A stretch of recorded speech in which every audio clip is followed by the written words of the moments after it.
podcast is brought to you by LMU Munich. Okay, first let me say thanks to the organizers for the invitation to come participate and give a talk. I've had a great time so far. Before I get started, I just want to mention, since this is String Pheno Day, one thing that was found recently by Adiabatic was something that wasn't mentioned in the earlier talk, which does nicely match up with something from a class of at least some F-theory models.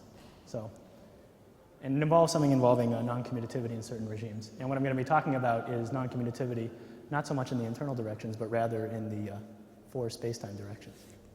Okay, so now I'm going to start. So what I'm going to be talking about is something that will hopefully be done relatively soon with Hermann Verlinde.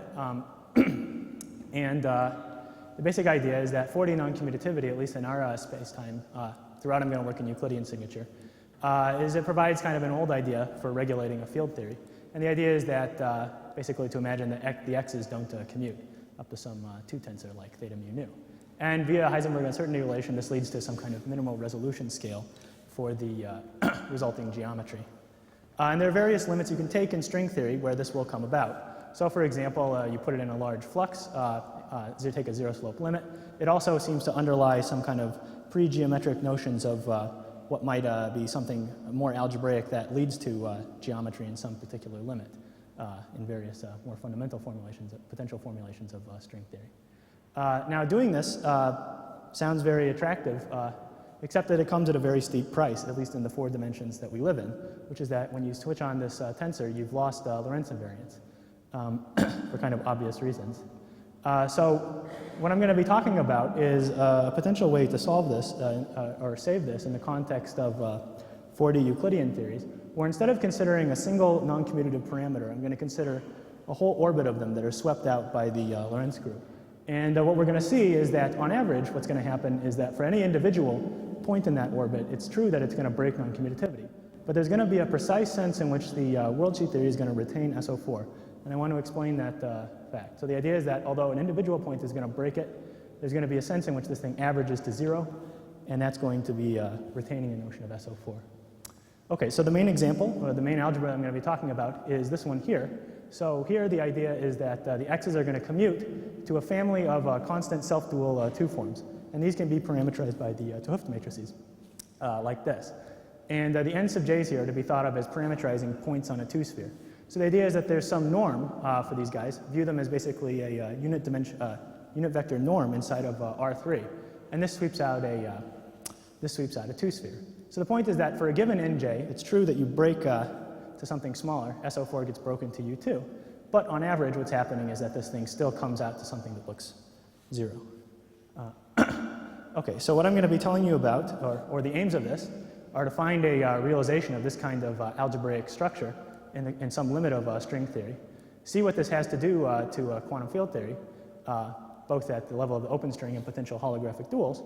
And then what I'm going to do is explain, hopefully, that once you put in this covariant regulator, something perhaps surprising happens. You find 4D gravity coming out in some limits. So the future goal of this is actually, again, related to model building considerations. One easy step is to build a field theory, and the hard step has always been to recouple this thing to 4D gravity. What I'm going to be telling you about is basically, this is a potential avenue for replacing something that looks geometric with something that looks more like this. And I'll explain that in the sense of getting out of 4D graviton mode from this kind of setup. So the outline is, first I'll tell you about the worldsheet realization of this kind of non-commutativity. Then what I'm going to tell you about is what happens if you take the large n limit of the open string theory defined by this, and what the holographic dual looks like, and this notion that I'll call dilaton compactification for how a picture like this starts to appear. And then I'll tell you about what I think are some potentially very promising open directions. Okay, so first let me begin with the worldsheet realization of this kind of effect. So the idea is, throughout I'm going to work in units where alpha prime is held fixed. One can consider what I'll call abelian non-commutativity.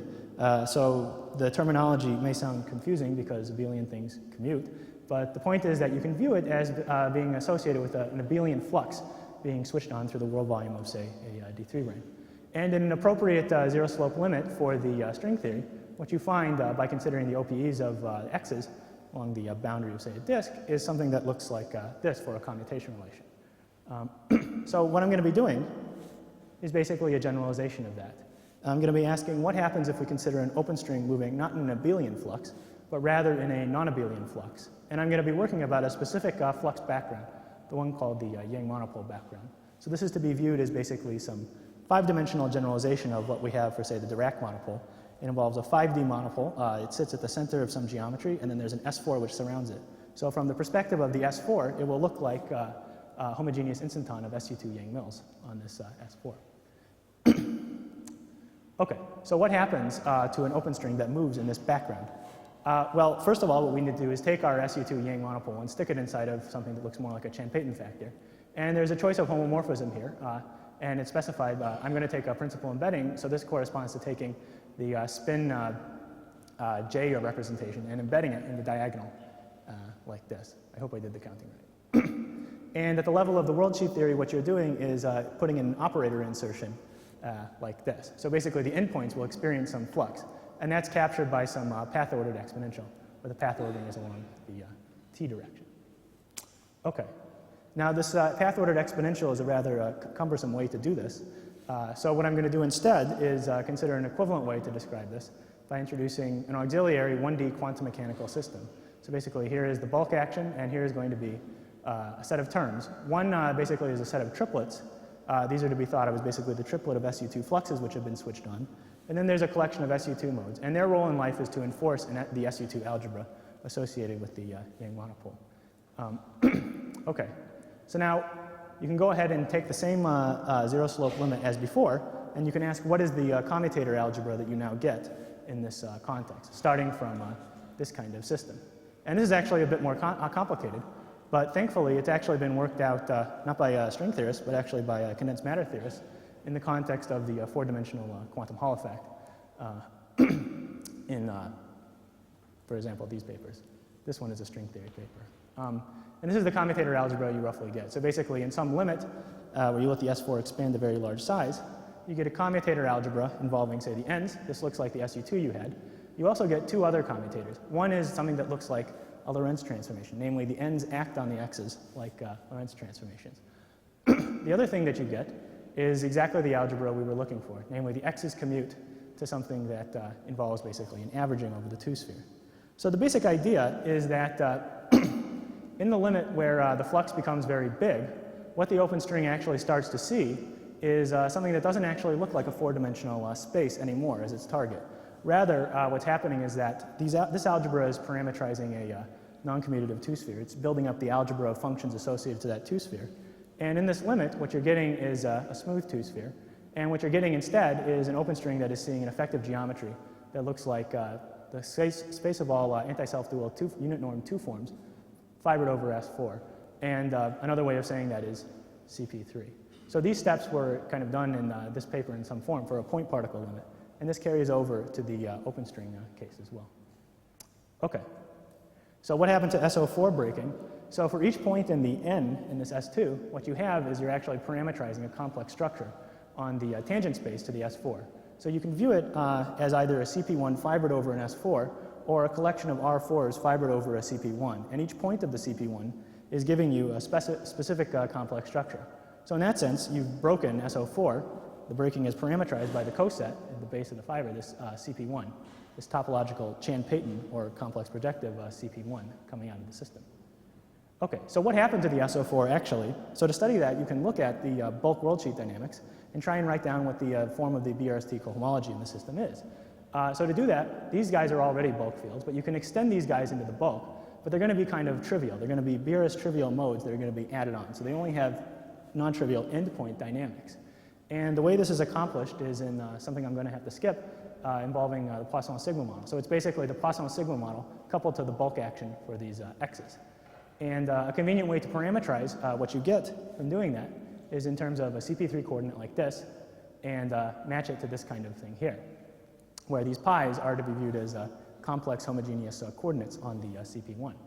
So when you work out the BRST cohomology, you can find things that transform in an SO4 covariant way, given by basically taking something that lives on this parameterization, something that lives here.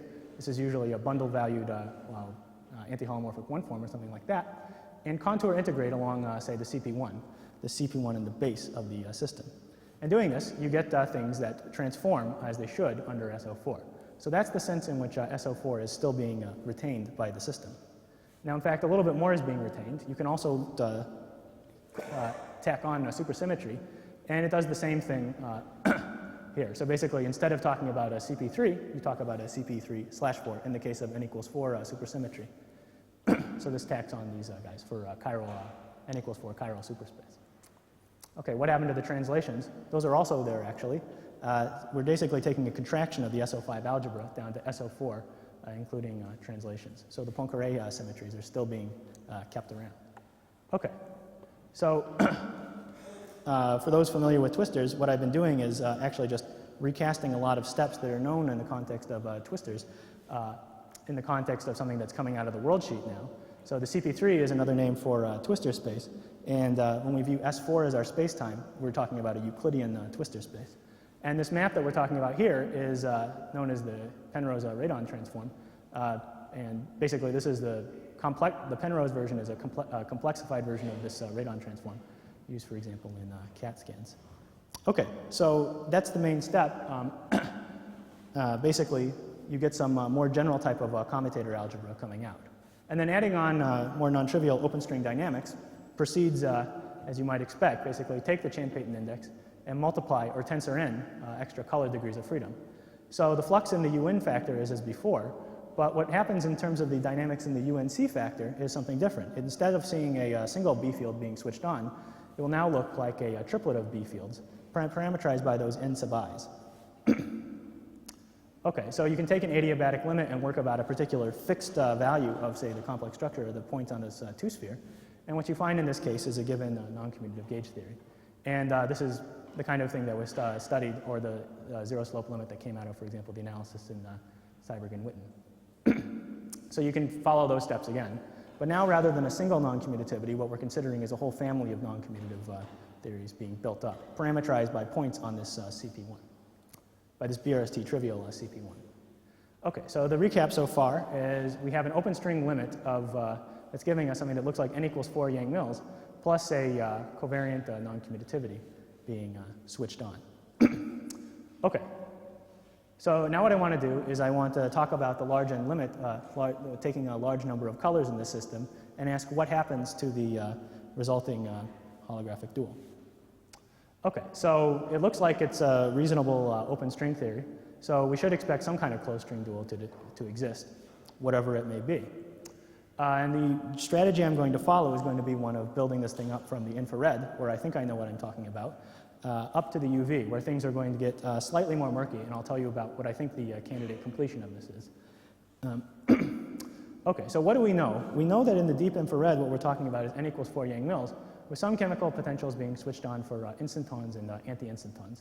So we should expect that very small values of this radial energy scale U, over here in this infrared region, to have something that looks like an ADS5 times S5. Okay, so let's talk about the infrared regime. This is where we should expect something like supergravity to be holding and an adequate approximation to our holographic dual. So what do we get in this regime? Well, we get a family of 2B supergravity solutions. And they're parameterized by basically that point on the two-sphere. Every time that we take in the open string picture a different point on the two-sphere, we're going to get a different choice of Neves-Schwarz and Ramon-Ramon flux switched on in the bulk. And basically, these fluxes have the property that they're constant along a radial slice, but as you move in the radial direction, they will change. Now, of course, when we write down 2p supergravity, there's no such thing as a triplet of B fields. So what could I possibly mean? Well, we can either imagine working in some adiabatic limit, or at a more formal level, the averaging that we're doing, namely the averaging over the two-sphere, is reflected actually in this equation that comes out of the 2p supergravity. Namely, there's a norm of h squared. So although h is going to average to 0, norm of h squared will not. So all of the effects of the triplet of fluxes can all be encoded in a choice of background the instanton density. Remember, we're in Euclidean space, so I'm going to be talking about the instantons. Okay, so what does the supergravity solution look like? So you specify a choice of tau plus and tau minus in the infrared, and you start evolving this thing up into the higher energies. And this was worked out a while ago for specific choices of tau plus and tau minus in these papers, possibly others. And what was found, I'm writing here the string frame metric. The Einstein frame was given by forgetting about this factor. What you find is something that in the deep infrared looks like ADS 5 times S5. That's the region where you can neglect these A times U factors. But as you start moving up to higher energy scales, it starts to deviate from ADS 5 times S5. That's where you start to first feel the effects of non-commutativity. And the profile of the dilaton looks like this. And there's two interesting things here. One is basically that the dilaton has some non-trivial running radial dependence, but also that depending on how you pick these taus, what you find is that there is another cutoff scale which comes in. And in this regime, when basically U gets close to B inverse, I'm going to call this the UV, because in this regime, I don't really trust the form of this metric because it's all collapsing to 0 size. Okay, and that B can be solved for in terms of these chemical potentials here. Okay, so to just say it again, the geometry that you get is that the string frame metric looks like it's collapsing to 0 size because the dilaton is vanishing at finite radius. Well, it can be infinite radius if you pick tau plus equal to tau minus. So you get various boundary behaviors. So basically the region that you get for where it looks like it's compactified or it starts to cut off at finite radius looks like this for the chemical potentials. Over here is kind of a boundary case in two senses of the word. First of all, because it sits between these two, and also because it's the region where basically R10 looks like a full boundary for the system. And over here, there isn't really a boundary to speak of, because if we look at the behavior of this guy, it's imaginary. So that basically things fluctuate off at infinity. Okay, so we haven't really fixed a boundary condition. So the main regimes of interest are these. Okay, so what about the wall that we have, this squiggly line here? So actually, you can do a couple matches to the way that basically things look in the non-commutative gauge theory and match them to the dual picture.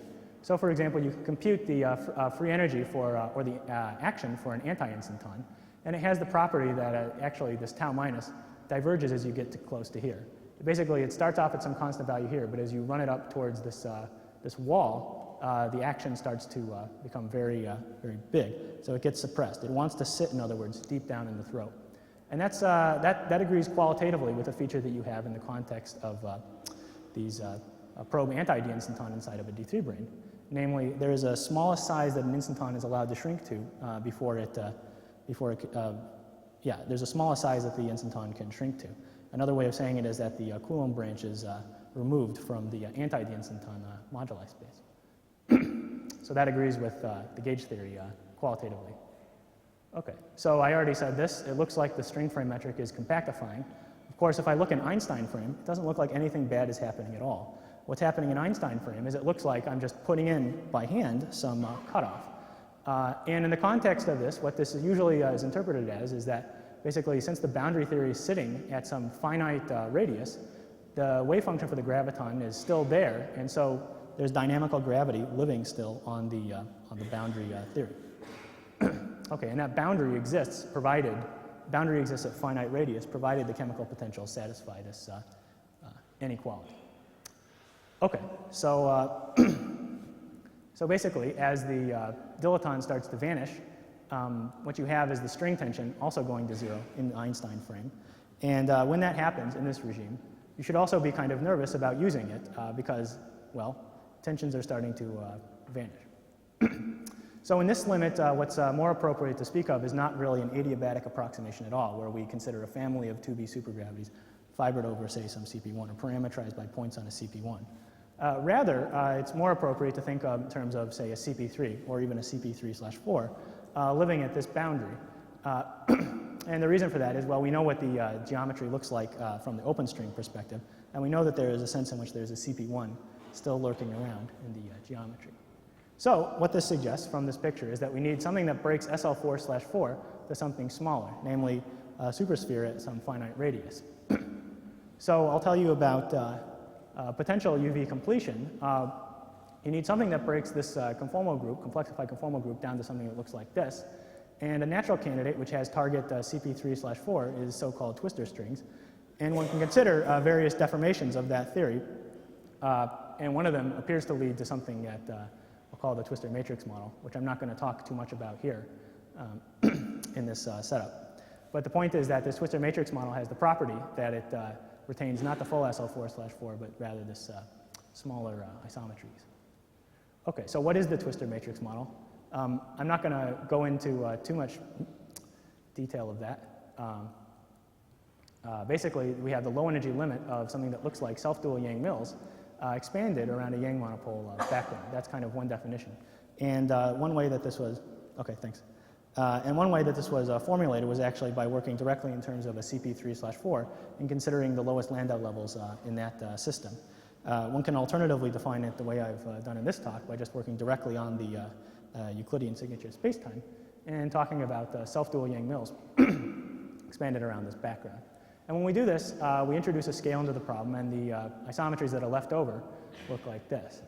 And one of the remarkable features, and the reason why this is, I think, a reasonable indication that something like, if not this, then something close to it is the correct completion over in this region, is, at least at low energies, is that when you compute correlators of this matrix model, then upon analytic continuation back to, say, Lorentzian signature, or to, say, complexified momentum in general, one recovers both gluon amplitudes and certain Einstein gravity amplitudes. So this was checked for MHV amplitudes in a paper from December, and since then, it will not be probably appearing in the paper to come, but since then, I think we found evidence that it also works for non-MHV sectors as well. So I think it's reasonable to suspect that this thing actually does reproduce tree-level gluon and Einstein gravity amplitudes over at the boundary theory. Okay, so the recap so far is that basically we have our open string system, large NC, n equals 4 Yang-Mills, plus a covariant non-commutativity, and it's dual to what looks like a family of supergravity solutions fibered over a CP1 in this region here. But then as one starts to move up to finite radius, one finds, depending on the chemical potentials you switched on down here, that the dilaton starts to shut off at finite radius. And the candidate completion is what I'm calling this matrix model. Okay. So I'm almost done. So let me now start to summarize, and I'll give you one slide of summary and then a few what I think are potentially interesting directions to go after that. Okay, so the summary. What I told you about is a string theory realization of getting a more general type of non-commutativity to come out of a particular limit, namely open strings moving in a non-abelian flux background. And although it's true that a given n breaks SO4 down to U2, as we saw by basically looking at possible vertex operators, there's still a sense in which SO4 is still being retained by the world sheet theory. And so a more geometric way of saying this is that it's coming about from some twistors being built out of the Cham-Payton directions, and this led to retaining some notion of Lorentz invariance.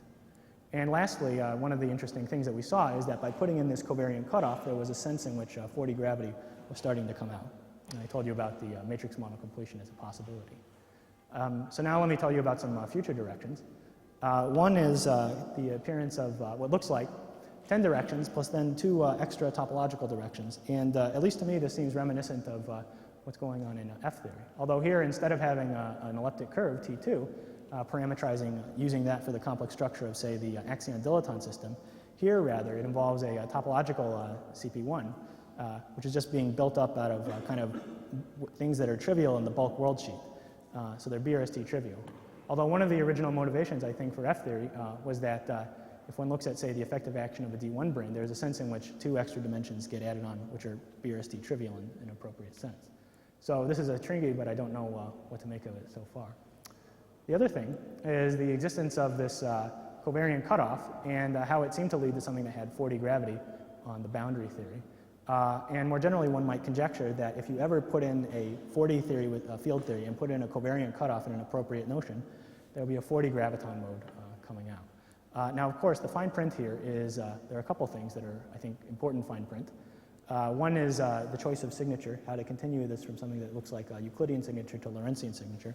I actually think that it is possible to do this in the setup I've been talking about here.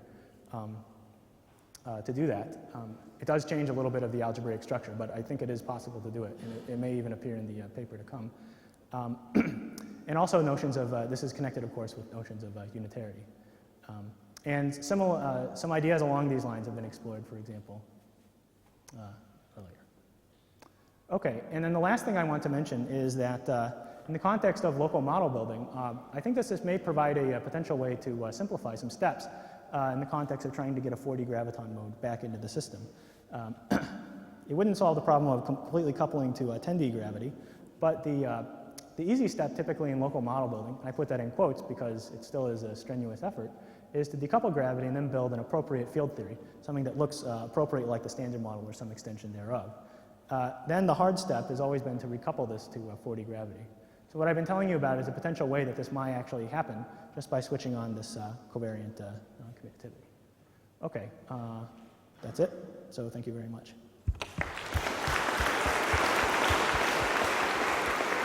Thank you very much. Yes.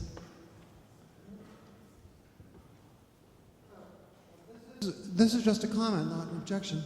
But I noticed that you didn't use the twistor transform of the instanton. The instanton you started with, its twistor transform would usually be a holomorphic bundle in twistor space. sorry. That's trivial on each fiber of the twistor fibration, whereas yours was a line bundle of high degree. I don't know what it means in terms of twistor theory, but you're definitely not making the usual twistor transform. That's right. I wonder if your twistor space has opposite orientation to usual, actually. Sorry, can you say that again? It made me wonder if your twistor space has opposite orientation to usual, given the instanton. Oh, yeah, that's a possibility. But I'd like to know what it is. Whatever it isn't the Penrose transform of the instanton. Second, I have one more comment. Then you can, since I know time is short, I'll make both comments and you can decide what to answer. But when you're talking about, despite what I said, your story about the open strings looks like it made sense. But if you ask for its ultraviolet completion appears to be the complete string theory you started with. I'm not sure why you'd expect a different ultraviolet completion from that. No, I don't. What? I don't. Well, but you were looking for one with your twistor matrix model. Oh, sorry. You mean when I'm talking about this region over here? This is when I'm talking about the large N limit, so kind of the gravity dual description.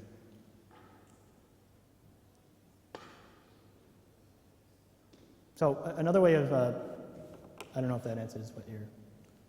Well, okay, there might be a gravity dual description, but you seem to pose the problem of finding an ultraviolet completion of the non-commutative story. Oh, and sorry, I meant a UV completion. A natural such completion was simply where you had started. Mm-hmm. Yeah, I'm not disagreeing with that. We took a limit and, yeah.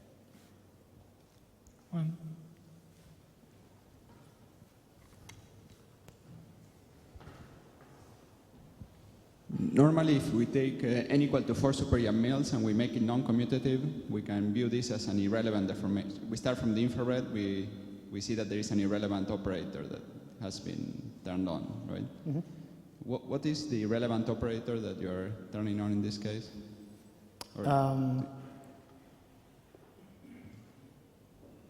Well, I would say that the answer is the same as in the non-commutative. I mean, it's basically just a family of non-commutative theories. But in the non-commutative theory, we insert this operator breaks the SO4 symmetry, right? You are inserting some operator which is introducing non-commutativity but preserving the SO4 symmetry. Yeah. So, what is the operator? I don't know, because I'm not sure it's appropriate to really, okay, I think to appropriately answer your question, I need to view this more in terms of a theory defined on the CP3/4 from the start. I think that's what I have to do in order to answer your question. And I think the answer there is that what you've done is you're expanding about a particular background field solution to, I think, holomorphic Chern-Simons, which is, as Edward was commenting, is not one where it seems to trivialize over the CP1. Rather, it's one that has a flux over the entire CP3. So I think that's the deformation you're adding from the perspective of the CP3/4 theory. Now, to answer your question in more precise detail, I would have to tell you more details about kind of how to do computations in this non-commutative theory fibered over the CP1. And that language has not been developed at this point. So, I mean, I can give you an answer in terms of the other CP3/4 or in this adiabatic limit, but I think the intermediate answer is I haven't worked it out yet.